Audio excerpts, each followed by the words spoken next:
Hello बच्चों, कैसे हैं आप सभी। मुझे उम्मीद है कि आप बड़े अच्छे होंगे, बेहतरीन ढंग से पढ़ रहे होंगे। आप सभी का स्वागत है ज्योग्राफी पाठशाला में। हमारी जो बुक चल रही है उसका अंतिम पाठ आज चल रहा है अंतर्राष्ट्रीय व्यापार। अंतर्राष्ट्रीय व्यापार है जो मानव भूगोल का अंतिम पाठ है। आज हम इसके प्रश्नोत्तर करेंगे। पहले मैं आपको थोड़ी ब्रीफिंग कर देता हूं, बता देता हूं कि इस पाठ में क्या है, कि व्यापार क्या होता है। आप ये समझिए। देखिए, व्यापार का मतलब ये होता है कि व्यापार में दो पक्ष होते हैं हमेशा। एक पक्ष होता है खरीदने वाला, और एक पक्ष होता है बेचने वाला। ठीक है ना। मुझे उम्मीद है कि आपने ये जो वीडियो देख रहे होंगे उससे पहले आपने इसका शॉर्ट रिवीजन और वन लाइनर जरूर देख लिया होगा। तो आज हम इसकी बात करते हैं। एक होता है खरीदने वाला और एक बेचने वाला। जब दो पक्षों के मध्य निश्चित वस्तुओं का आदान प्रदान होता है तो उसे हम व्यापार कहते हैं। व्यापार दो प्रकार के होते हैं, जिसमें एक होता है अंतर्राष्ट्रीय व्यापार। अंतर्राष्ट्रीय व्यापार का मतलब क्या होता है कि जैसे मान लीजिए कोई भी देश है, उस देश की राष्ट्रीय सीमाओं के आर पार, जैसे मान लीजिए भारत है और भारत की राष्ट्रीय सीमा जो सीमा है उसके आर पार निश्चित वस्तुओं का निश्चित नियमों के अनुसार आदान प्रदान होता है तो उसे हम अंतर्राष्ट्रीय व्यापार कहते हैं। और दूसरा इसका जो हम पढ़ेंगे राष्ट्रीय व्यापार, जब किसी एक देश के अंदर, जैसे भारत के अंदर बात करें और भारत के अंदर ही उनके राज्यों में, उनके जिलों में वहीं पर ही अगर व्यापार होता है तो उसे हम राष्ट्रीय व्यापार कहते हैं। ये आप बिल्कुल आराम से देख चुके होंगे। व्यापार का स्वरूप क्या है कि पहले व्यापार वस्तु विनिमय था। ये भी आपने पढ़ा है। वस्तु विनिमय का मतलब कि पहले हम वस्तु के बदले में वस्तु लेते थे, लेकिन जब धातु का आविष्कार होता है तो वस्तु विनिमय के जगह हमारे जो व्यापार का रूप हो गया वो मुद्रा विनिमय हो गया। क्या हो गया जी? मुद्रा विनिमय हो गया है। ये भी आपको याद रखना चाहिए। ये आपको मैं एक शॉर्ट रूप में बता रहा हूं। आप मत सोचना कि सर आप जल्दी जल्दी बता रहे हैं। मैं उम्मीद कर रहा हूं कि आपने वन शॉट रिवीजन देख लिया होगा, तो ऐसी कोई दिक्कत नहीं आनी चाहिए। अंतरराष्ट्रीय व्यापार का इतिहास देख लीजिए। पहले जो व्यापार था वो स्थानीय बाजार तक सीमित था। टापू होते थे, ऐसे होते थे, तो परिवहन के साधन नहीं थे, इसलिए दूर तक लोग नहीं जाते थे। फिर वहां पर क्या होता था, गरीब लोग होते थे कि मूलभूत चीजें खरीदते थे। बाकी जो अमीर थे वो अपने प्रसाधन की चीजें होती है, विलासिता की वस्तु होती है, वो खरीदते हैं। रेशम मार्ग था जो भारत से चीन के मध्य था। अगर हम इसको नक्शे में देखें तो आप समझ सकते हैं कि जो रेशम मार्ग था वो आपके यहां पर भारत से चीन के मध्य था, लेकिन मध्य एशिया से होता हुआ और फिर आपके रोम तक जा रहा था, इटली के रोम तक जा रहा था। ये मध्य एशिया तक था। लेकिन जब मध्य एशिया के अंदर मुस्लिम जो शासक आते हैं तो इस रास्ते को बंद कर देते हैं। ये मैंने आपको बताया है। उसके बाद में यूरोपियन कंट्री समुद्री मार्ग को खोजती है और समुद्री मार्ग से उपनिवेश बनाने की होड़ चालू हो जाती है। ठीक है, ये भी आपने पढ़ा। और उपनिवेश बनाने के बाद में हमने आगे इसमें पढ़ा कि दास व्यापार का शुरुआत होती है। 15वीं शताब्दी के अंदर दास व्यापार की शुरुआत होती है। दास व्यापार के अंदर सबसे पहले दास व्यापार जो प्रथा है उसको बंद किया था 1792 में डेनमार्क में, 1807 में ग्रेट ब्रिटेन में और यूएसए में 1808 में किया जाता है। ये व्यापार का एक स्वरूप है। व्यापार के अंदर पहले जो औद्योगिक क्रांति थी, यूरोपीय राष्ट्रों से यानी जो उपनिवेश क्षेत्र से उनसे व्यापार करते हैं, फिर वो व्यापार करते हैं औद्योगिक देशों से, जब औद्योगिक क्रांति का मतलब आविष्कार होता है।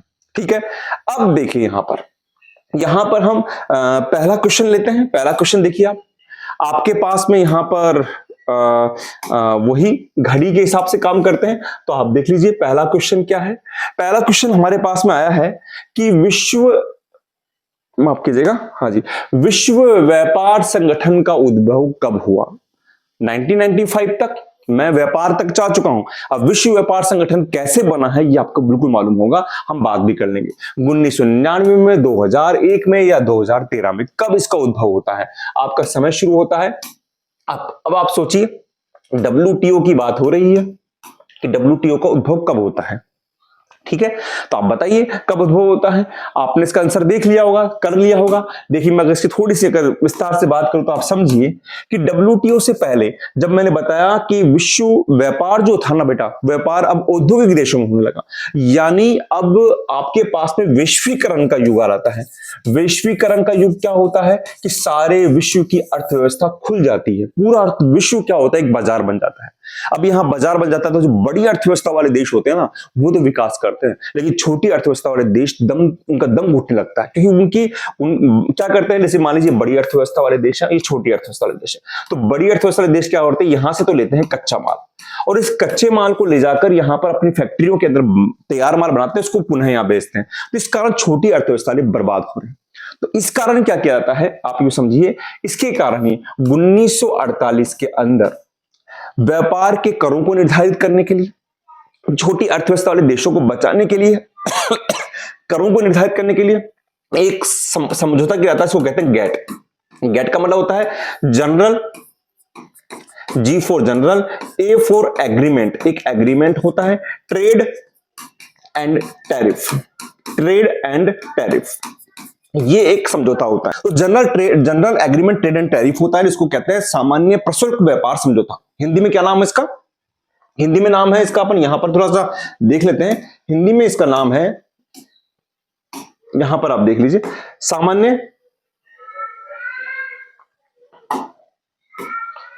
सामान्य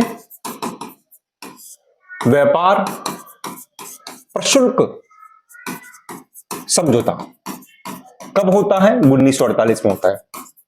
अब कालांतर के अंदर बाद में यही समझौता होता है, ये गैट जो होता है, इसका रूपांतरण जनवरी 1995 के अंदर, जनवरी 1995 के अंदर कर दिया जाता है, WTO में किया जाता है, विश्व व्यापार संगठन में इसका रूपांतरण कर दिया जाता है। क्यों कर दिया जाता है?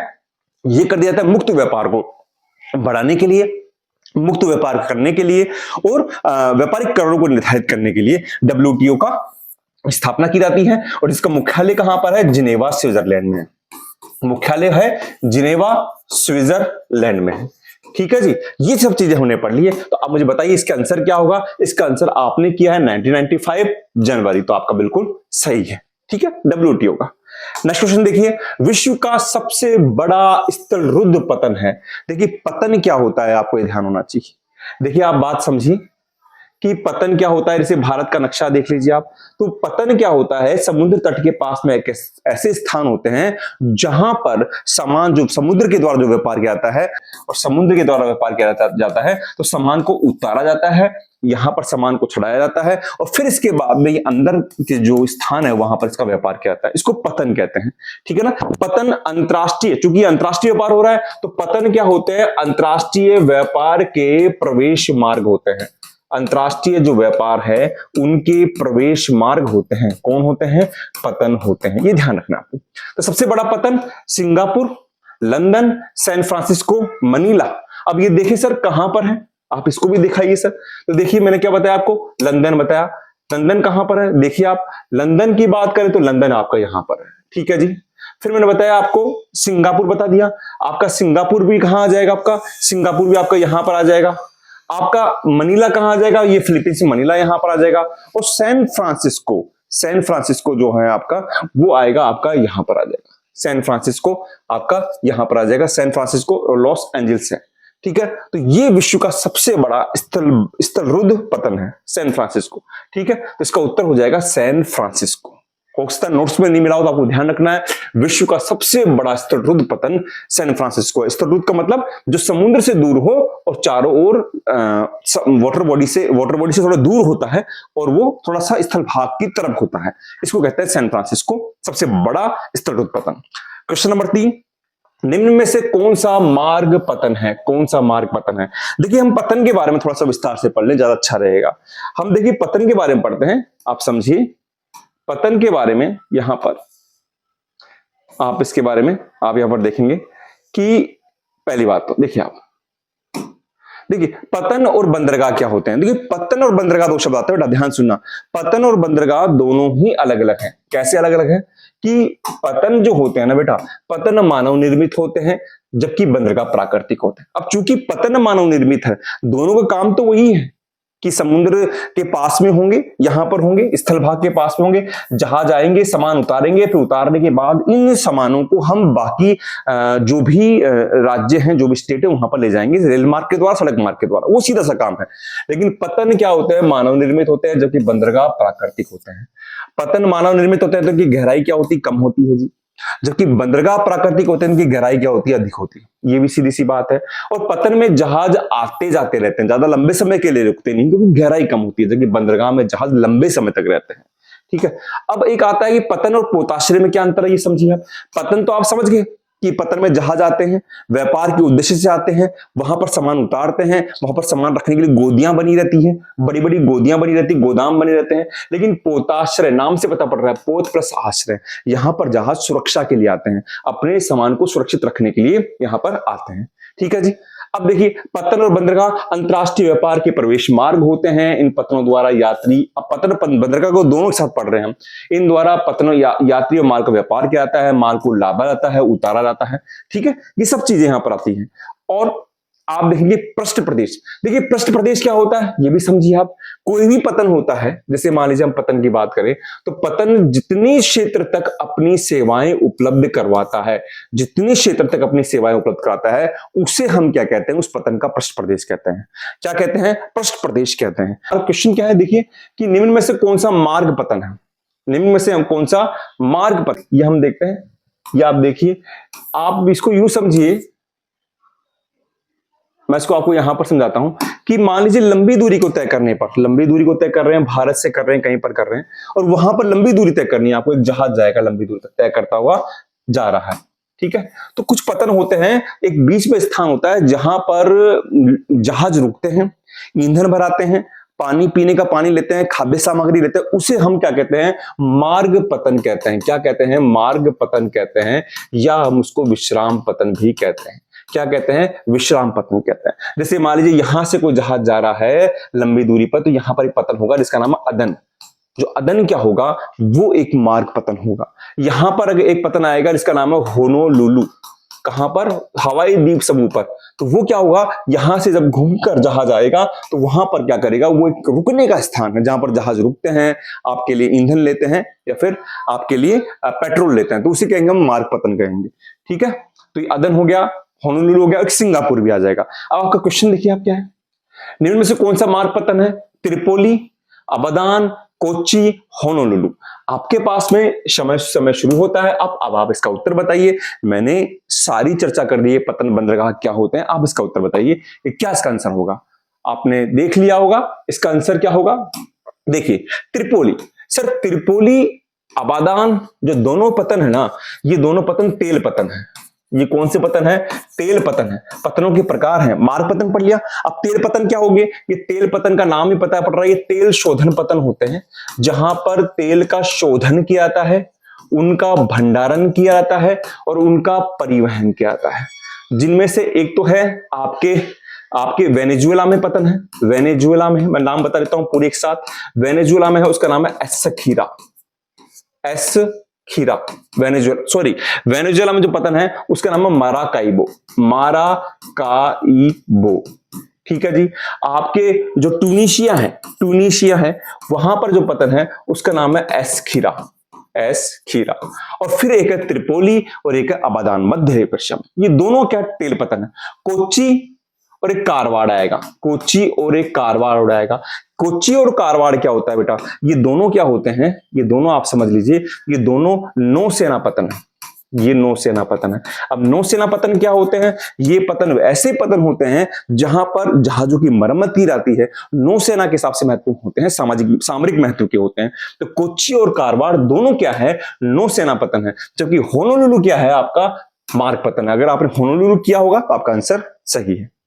नेक्स्ट क्वेश्चन, रेशम मार्ग जोड़ता था, मैंने शुरुआत में बता दिया था आपको। आपके पास में समय शुरू होता है। अब आप बताइए, रोम को चीन से, तेहरान को भारत से, काबुल को पेरिस से, या बर्लिन को रोम से। आप बताइए इसका क्या आंसर होगा। रेशम मार्ग जोड़ता था, ये आपके आंसर आएगा। रोम को चीन से रोम को जाता था। बाद में मध्य एशिया में जब मुस्लिम आक्रांता आ जाते हैं तो मार्ग बंद हो जाता है, समुद्री मार्ग की खोज होती है। नेक्स्ट क्वेश्चन क्या है, विश्व का सबसे बड़ा व्यापारिक साझेदार देश है, जो सबसे ज्यादा व्यापार करता है अंतरराष्ट्रीय व्यापार में, और आप नाम भी जानते होंगे, भारत, ब्रिटेन, संयुक्त राज्य अमेरिका, जापान। ये क्वेश्चन बहुत अच्छा क्वेश्चन है। आप अपने समझ से आज के परिप्रेक्ष्य में, विश्व परिप्रेक्ष्य में बताइए सबसे ज्यादा व्यापार कौन कर रहा है? भारत कर रहा है, ब्रिटेन करता है, जापान करता है, या फिर संयुक्त राज्य अमेरिका यानी यूएसए करता है? तो आपका आंसर होगा इसके अंदर यूएसए, संयुक्त राज्य अमेरिका विश्व का सबसे बड़ा व्यापारिक साझेदार देश। ठीक है, बिल्कुल। मुझे उम्मीद है कि आपको चीज समझ में आ रही होगी। मैं आपको जब बड़ा पढ़ा रहा हूं तो पहले बेसिक चीज भी करा रहा हूं साथ साथ। मैं आपको ये निर्भर नहीं कर रहा हूं, अगर किसी ने शॉर्ट रिवीजन नहीं भी देखा होगा तो भी यहां पर चीजें समझ में आ रही होगी आपको। आगे देखिए, गैट का गठन कब किया गया था, बिल्कुल आराम से बता चुका हूं। गैट मैं आपको बता चुका हूं कि गैट क्या है। गैट के बारे में बताया, किसको बोलते हैं, general, A for agreement, T for trade और टी फॉर टैरिफ। और हिंदी में बताया था मैंने आपको सामान्य व्यापार प्रशुल्क समझौता, ये मैंने आपको बताया है। हुआ क्यों है, व्यापारिक करों को निर्धारित करने के लिए और जो वैश्वीकरण है उसके अंदर छोटी अर्थव्यवस्था के देशों को सुरक्षित रखने के लिए किया गया है। कब किया गया है ये बताइए आप, 1942, 48, 62, 95। मुझे आपका समय शुरू होता है अब, आप बताइए कब इसका गठन किया गया था। गैट यानी सामान्य प्रशुल्क व्यापार समझौते का, प्रशुल्क समझौते का गठन कब किया गया था।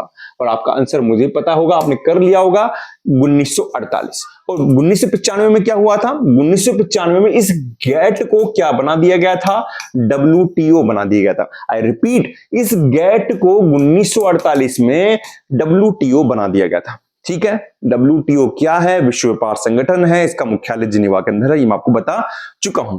अच्छा, इसके साथ ही मैं WTO के बारे में बात और बता देता हूं मैं कि WTO के कार्य क्या है। समझिए आप, WTO के कार्य क्या है कि सदस्य जो राष्ट्र होते हैं, हम यहां पर भी देख सकते हैं इसको कि WTO के कार्य क्या है। WTO के कार्य आप देखेंगे, यहां पर आप देख सकते हैं, 1 सेकेंड आप रुक जाइए थोड़ा सा। हाँ, WTO के कार्य देखिए आप कि पहला काम तो क्या है कि सदस्य जो राष्ट्र है ना, उनके लिए व्यापार नियम बनाना। जो भी WTO के अंदर आएंगे उनके नियम बना देंगे। अगर फिर सदस्य राष्ट्रों में कोई परेशानी आती है, कोई विवाद आता है, तो उनका निपटारा कौन करेगा, WTO करेगा, विश्व व्यापार संगठन करेगा। दूसरा काम, तीसरा काम क्या करेगा, ये जो WTO के सदस्य हैं जिसमें भारत भी है, उनको आर्थिक मंच प्रदान करेगा, आर्थिक मंच प्रदान करेगा। चौथा काम है विश्व के संसाधनों का, जो भी संसाधन है, जैसे वन है, मिट्टी है, जो भी संसाधन है, ग्लेशियर है, उनका अनुकूलतम कैसे उपयोग करना है वो भी निर्धारित करेगा। कौन करेगा, WTO करेगा। इसके अलावा विश्व की आर्थिक नीति भी बनाता है WTO। किसकी सहायता से बनाता है, वर्ल्ड बैंक की सहायता से, वर्ल्ड बैंक की सहायता से, और साथ में बनाता है ये अंतरराष्ट्रीय मुद्रा कोष की सहायता से। और बौद्धिक क्षमता और बैंकिंग के कार्य भी करता है। बिल्कुल आसान है। WTO काम किसके लिए करेगा, अपने सदस्य राष्ट्रों के लिए ही करेगा। ठीक है जी, ये क्वेश्चन हो गया आपके पास में। अपन गैट तक पहुंचे और WTO तक अपना सारा काम कर लिया है। विश्व में मिलने वाला महान पतन उदाहरण है, इसको भी समझिए आप। इसको आप समझेंगे कि नौभार के आधार पर पतन 3 प्रकार के होते हैं। आप ये समझिए कि नौभार के आधार पर, अभी कार्य के आधार पर कराया मैंने आपको, मार्ग पतन कराया, आपको नौसेना पतन कराया, ठीक है ना, मार्ग पतन करा दिया, नौसेना पतन करा दिया और तेल पतन भी करा दिया आपको, है ना। अब इसी प्रकार ही नौभार के हिसाब से भी पतन आपने पढ़े थे। और पतन नौभार के हिसाब से कौन से पढ़े थे, एक तो था आपके पास में पहला औद्योगिक पतन। औद्योगिक पतन जो नौभार वस्तुओं का व्यापार करता है, अनाज है, चीनी है, इनका करता है, ठीक है जी। दूसरा पतन जो है वो है आपका वाणिज्यिक पतन, जो विनिर्मित वस्तुएं या यात्रियों का निपटान करता है। विनिर्मित वस्तु बता चुका हूं, जो हाथ से बनती है या मशीनों से बनती वस्तुएं, वो विनिर्मित वस्तुएं होती है। और अगला है विस्तृत पतन, और संसार के सारे बड़े पतन होते हैं वो विस्तृत पतन ही होते हैं। ये आपके समझ में आना चाहिए। अब देखिए क्वेश्चन, देखिए विश्व में मिलने वाले महान पतन उदाहरण है नौसेना पतन का, विस्तृत पतन का, तेल पतन का, या फिर औद्योगिक पतन का। आप मुझे इसका आंसर बताइए कि संसार के जितने भी महान पतन होते हैं वो किसका उदाहरण होते हैं, बताइए। नौसेना पतन का? नहीं जी सर, नौसेना पतन के अंदर तो बताया सर आपने कोच्चि और कारवाड़ बता दिया, ठीक है जी। आपने तेल पतन के अंदर बताया क्या सर, वेनेजुएला का आपने बताया मराकाइबो, ट्यूनिशिया का आपने एस्साकीरा, त्रिपोली और अबादान, ठीक है। अब विस्तृत और औद्योगिक पतन में आपका आंसर आपने किया होगा बिल्कुल, विस्तृत पतन जो है महान पतन के उदाहरण है। अगला क्वेश्चन, वस्तुओं और सेवाओं का स्वैच्छिक आदान प्रदान क्या कहलाता है? सबसे शुरुआत में किया था और बिल्कुल आसान भी है। आप मुझे ऑप्शन दे रहा हूं, परिवहन, व्यापार, सेवा, इनमें से कोई नहीं।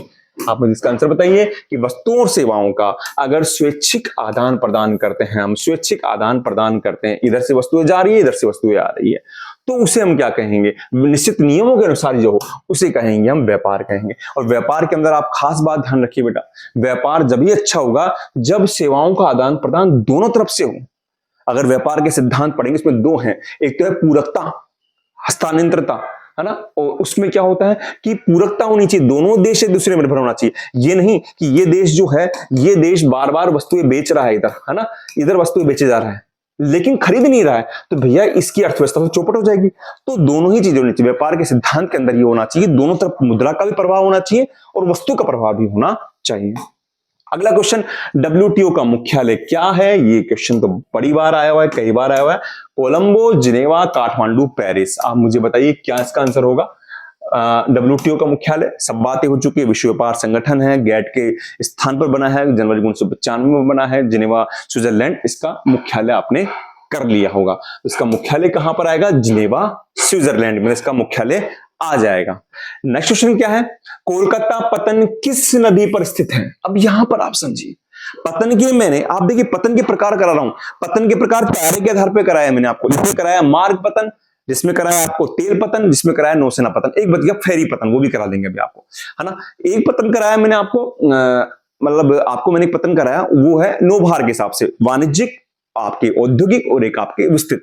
अब एक पतन होता है जो होता है स्थिति के आधार पर। स्थिति के आधार पर समझो कि मान लीजिए ये भारत का नक्शा है, अगर कोई पतन समुद्र, जैसे मान लीजिए ये समुद्र है, ठीक है, एक सेकंड चलिए, ये समुद्र है, अब समुद्र से कोई पतन अंदर की ओर हो, अंदर की ओर हो और किसी नहर या नदी के द्वारा जुड़ा हुआ हो, कोई नहर या नदी के द्वारा जुड़ा हो, तो ऐसे पतन को हम अंतर्देशीय पतन कहते हैं। क्या कहते हैं? अंतर्देशीय पतन कहते हैं कि अंदर की ओर है। वैसे ही कोलकाता पतन है जो किसी नदी के द्वारा जुड़ा हुआ है, जिसमें आपके कोलकाता पतन भी आ गया, आपका कोलकाता पतन भी अंतर्देशीय पतन है। मैनहिफ पतन जो आता है वो भी है, और काफी पतन है। अगर कोई पतन समुद्र तट से बाहर की ओर हो, मान लीजिए जहाज जा नहीं पा रहा है बाहर की ओर, तो उसे हम कहते हैं बाह्य पतन। जहां पर जहाज आते हैं उसी पतन पर सामान उतार देते हैं, बिल्कुल रटना नहीं है, उसी पतन पर सामान उतार देते हैं और फिर क्या करते हैं, ये क्या करते हैं, छोटी छोटी नावों के द्वारा, जहाजों के द्वारा ये कहां पर लाए जाते हैं, सामान को दूसरी जगह पर अंदर लाया जाता है। तो कोलकाता पतन किस नदी पर स्थित है? मुझे बताइए, हुगली आंसर होगा, राइन होगा, नर्मदा होगा या गोदावरी होगा? ये आप मुझे आंसर बताइए, इसके अंदर क्या आंसर आना चाहिए आपके हिसाब से? मतलब हुगली, राइन, नर्मदा या गोदावरी? आपका इसका आंसर होगा, आपने किया होगा हुगली, हुगली नदी है ना, राइन जर्मनी की नदी है, आपको पता है, तो ये आंसर हो गया। नेक्स्ट क्वेश्चन क्या है? गैट को विश्व व्यापार संगठन में कब रूपांतरित किया गया था? बार बार क्वेश्चन आ रहा है, मतलब कितना महत्वपूर्ण। आप देखिए, गैट की फुल फॉर्म याद रहनी पड़ेगी आपको, general agreement trade and tariff, व्यापार सामान्य प्रशुल्क समझौता। और कब किया गया है मुझे बताइए? जनवरी 91 में, जनवरी 93 में, जनवरी 95 में, जनवरी 97 में। कब किया गया है मुझे बताइए, आपके पास बिल्कुल आंसर होगा और आपने कर भी लिया होगा इसका आंसर, इतना टाइम इसमें नहीं लगेगा, जनवरी 1995। ठीक है जी, बिल्कुल सही। कार्य में दोबारा रिपीट कर देता हूं, सदस्य राष्ट्र हैं उनको मंच प्रदान करना, उनके मध्य व्यापारिक करों को निर्धारित करना, उनमें कोई लड़ाई हो जाए तो उसको निपटारा करना, विश्व के संसाधनों का अनुकूलतम उपयोग करना, आर्थिक नीति बनाना, बौद्धिक क्षमता के कार्य करना, ये डब्ल्यूटीओ के कार्य हैं। मार्ग पतन विश्राम पतन का उदाहरण है। मार्ग पतन क्या है? मैंने बताया था आपको, 3 पतन बताए थे आपको, अदन, दूसरा बताया था मैंने होनोलुलु, आपको बताया था होनोलुलु, और एक बताया था सिंगापुर, एक बताया था सिंगापुर। आप सीधा देख पा रहे हैं, अदन, होनोलुलु और सिंगापुर तीनों हैं, उपरोक्त सभी इसका आंसर हो जाएगा।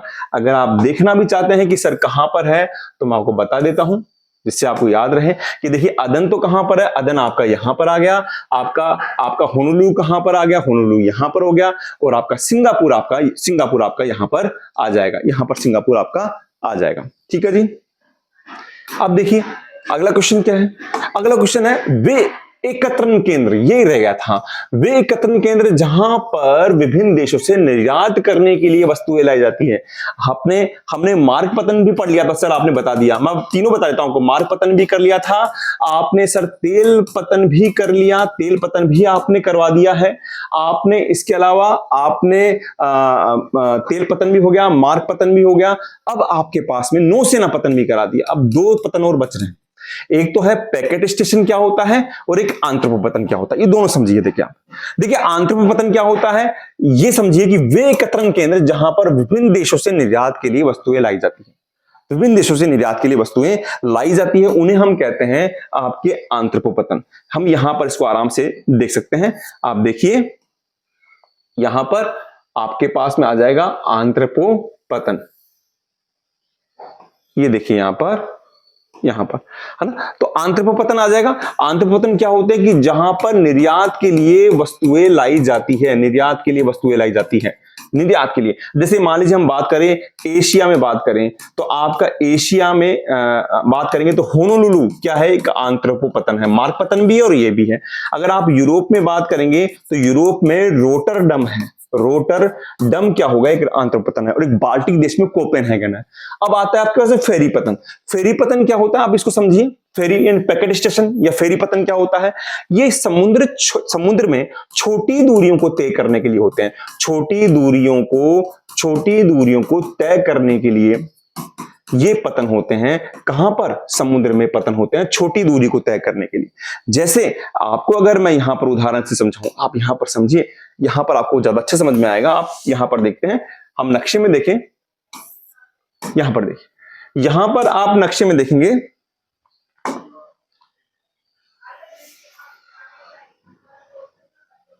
यहां पर देखिए, आप यहां पर आप नक्शे में देखेंगे तो नक्शे में फ्रांस, यहां पर अपने पास में आपके इंग्लैंड और फ्रांस है। तो इंग्लैंड में एक पतन है जिसका नाम है डोवर पतन, और फ्रांस में पतन उसका नाम है कैलाइस पतन। ये दोनों क्या है, फेरी पतन के उदाहरण। छोटी दूरी को तय करने के लिए समुद्र के आर पार जो पतन बनते हैं ना, उन्हें हम कहते हैं फेरी पतन या फिर कहते हैं पैकेट स्टेशन। ठीक है, तो वे पतन केंद्र जहां पर विभिन्न देशों से निर्यात के लिए वस्तुएं लाई जाती है, वो है आंतरिक पतन। उदाहरण बता दिए, रोटरडम बता दिया, आपको कोपेनहेगन बता दिया और आपका होनोलुलु बता दिया। अगला क्वेश्चन देखें हम, नेक्स्ट क्वेश्चन। कोची तथा कारवाड़ भारत में किस प्रकार के पतन है, इसके बारे में बात हो चुकी है। कोची और कारवाड़, आंतरिक पतन, पैकेट स्टेशन, नौसेना पतन या फिर मार्ग पतन। आप मुझे बताइए क्या आंसर होगा, कोची और कारवाड़। ये एक ऐसे पतन है जो जहां पर जहाजों की मरम्मत की जाती है, सामरिक महत्व के पतन होते हैं, और ये पतन कहलाते हैं हमारे नौसेना पतन। दो ही उदाहरण है, कोच्चि और कारवार। ठीक है जी, कोच्चि आपके केरल में है। निम्नलिखित में महाद्वीपों में से किस एक से विश्व व्यापार का सर्वाधिक प्रवाह होता है।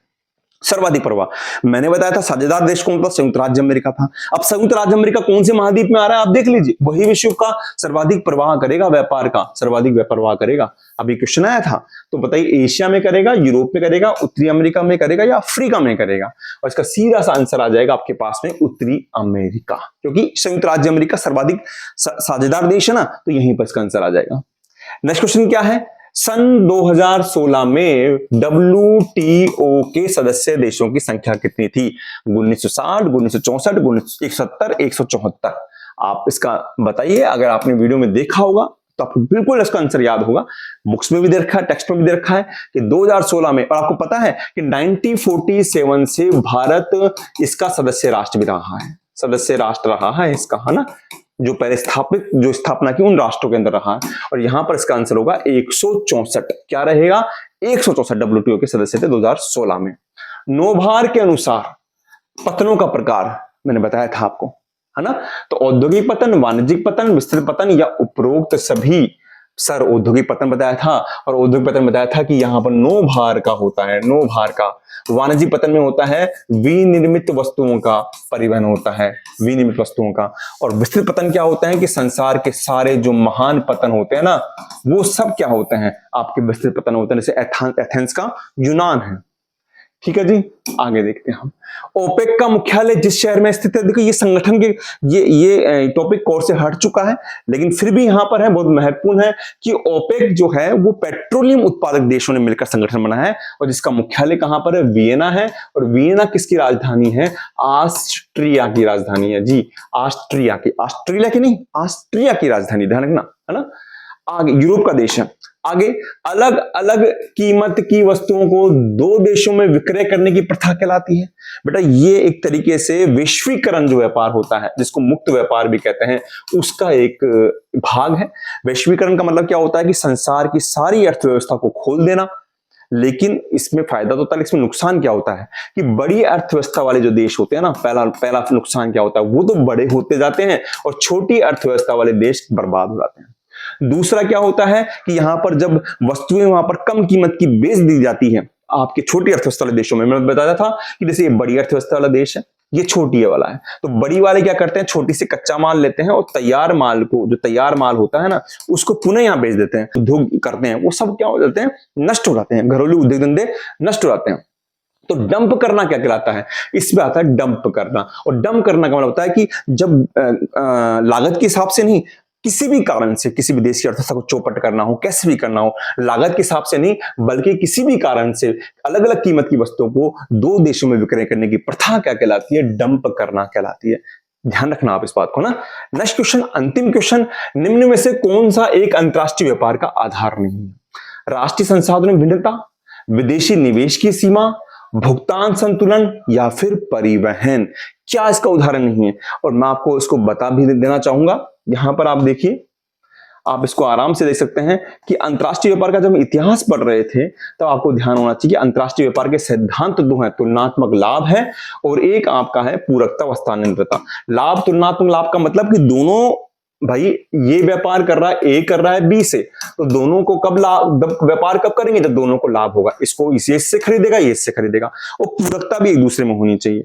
लेकिन हम पढ़ रहे हैं अंतरराष्ट्रीय व्यापार के सिद्धांत, तो पहला है संसाधन भिन्नता।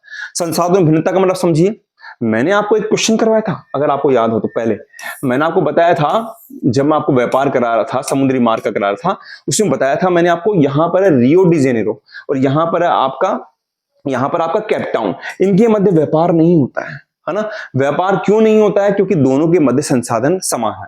जब संसाधन समान होते हैं ना तो व्यापार नहीं होता है। तो संसाधनों में क्या होनी चाहिए? संसाधनों में भिन्नता होनी चाहिए। पहला क्वेश्चन, पहला आ गया आपका संसाधन भिन्नता। धरातलीय भिन्नता भी होनी चाहिए, जलवायु में भिन्नता भी होनी चाहिए। जलवायु विभिन्नता के कारण ही तो उपनिवेश देश जो इंग्लैंड थे ना, वो रबर के लिए, मसालों के लिए कहां पर आए? हमारे भारत में आए थे, क्योंकि उनको क्या चाहिए थी? गर्म चीजें चाहिए थी। जनसंख्या कारक, अगर भारत जैसा देश है, वहां पर इतनी जनसंख्या है कि वहां पर अधिकतर कौन सा व्यापार होता है? आंतरिक व्यापार होता है। यानी अधिकतम जो वस्तु होती है उसकी खपत कहां हो जाती है? पूरे भारत के अंदर ही हो जाती है। अंतरराष्ट्रीय व्यापार कम हो पाता है, ठीक है ना, ये इफेक्ट होता है। और आर्थिक विकास की व्यवस्था, जितना बड़ा देश होगा, जितना विकसित देश होगा, उसका अंतरराष्ट्रीय व्यापार उतना ही बड़ा होगा। और जो देश जिसका अंतरराष्ट्रीय व्यापार, जो कमजोर देश होंगे, यानी विकसित नहीं होंगे, अल्पविकसित होंगे, उनका अंतरराष्ट्रीय व्यापार कम होगा।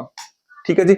यहां पर विदेशी निवेश की सीमा भी इसको काम करती है। अंतरराष्ट्रीय व्यापार के अंदर बता रहा हूं मैं, सिद्धांत के अंदर बता रहा हूं कि विदेशी निवेश की सीमा कैसे, कि अगर मान लीजिए कोई देश ऐसे होते हैं जो अल्पविकसित होते हैं, जहां पर पैसा नहीं है, खनिज तो है लेकिन निकालने के लिए पैसा नहीं है, व्यापार करना है लेकिन पैसा नहीं है, तो विदेशी निवेश यानी विदेशों से लोग आते हैं, देश आते हैं और वहां पर क्या करते हैं? निवेश कर देते हैं। और परिवहन के साधन जितने उच्च होंगे, वहां पर अंतरराष्ट्रीय व्यापार उतना अच्छा होगा। फिर आपके पास में अंतरराष्ट्रीय व्यापार के पक्ष हैं, तो ये आपने चीजें यहां पर पढ़ ली है। तो हमारे पास में क्वेश्चन क्या है? राष्ट्रीय संसाधन भिन्नता, विदेशी निवेश की सीमा, भुगतान संतुलन या फिर परिवहन। निम्न में से एक अंतरराष्ट्रीय व्यापार का आधार नहीं है। अभी भी बताया था मैंने आपको कि कौन सा नहीं है, बताइए आप। राष्ट्रीय संसाधन भिन्नता बिल्कुल होनी चाहिए साहब, विदेशी निवेश की सीमा ये भी होनी चाहिए, आपके जनसंख्या कारक भी होने चाहिए, परिवहन भी होना चाहिए। लेकिन क्या नहीं होना चाहिए? भुगतान संतुलन से मतलब नहीं है ना। भुगतान संतुलन का मतलब होता है कि किसी भी देश की आयात और निर्यात, अगर आयात ज्यादा होगा, कोई भी देश है, जैसे मान लीजिए देश ए है, और ये अगर आयात ज्यादा कर रहा है, वस्तुएं ज्यादा मंगा रहा है, तो इसका जो भुगतान संतुलन ऋणात्मक हो जाएगा। भाई आप वस्तुएं मंगा रहे हो, आप वस्तुएं कम मंगाओगे जब जेब से पैसा दोगे, जेब से पैसा दोगे तो आपके पास पैसा कम हो गया। तो अगर आयात ज्यादा है, ये हम आगे वाले चैप्टर में पढ़ेंगे, भारत के रेफरेंस में निर्यात से ज्यादा है, तो वहां पर कैसा भुगतान संतुलन होगा? ऋणात्मक होगा। और अगर निर्यात ज्यादा है तो धनात्मक होगा। तो ये जो भुगतान संतुलन है वो एक अंतरराष्ट्रीय व्यापार का आधार नहीं है। ठीक है जी। तो मुझे उम्मीद है ये आपको क्वेश्चन समझ में आएंगे बेटा। मैंने आपको केवल वन लाइनर या शॉर्ट रिवीजन तक सीमित नहीं रखा है, मैंने यहां भी आपको फैक्ट्स बताए हैं। हो सकता है कुछ फैक्ट्स डबल हो गए हों, लेकिन आप उसको देखिए और ये 20 क्वेश्चन कर लेंगे आप, उसके बाद में आपको क्वेश्चन जो चैप्टर है वो पूरी तरह आप उसका रिवीजन कर सकते हैं। मैं मिलता हूं आपके साथ नेक्स्ट क्लास में, नेक्स्ट बुक में, जिसमें हम भारत को पढ़ेंगे। हमारे पास जो मानव भूगोल का सिद्धांत वाला जो चैप्टर है, बुक है, वो पूरी हो चुकी है एक बार रिवीजन के साथ में। अब हम इसके बाद में इसके छोटे क्वेश्चंस हैं, बड़े क्वेश्चंस हैं, वो सभी लेकर आएंगे। आप बस यूं ही पढ़ते रहिए और अपना ख्याल रखिए। मिलता हूं मैं आपके साथ नेक्स्ट क्लास में। थैंक यू बेटा।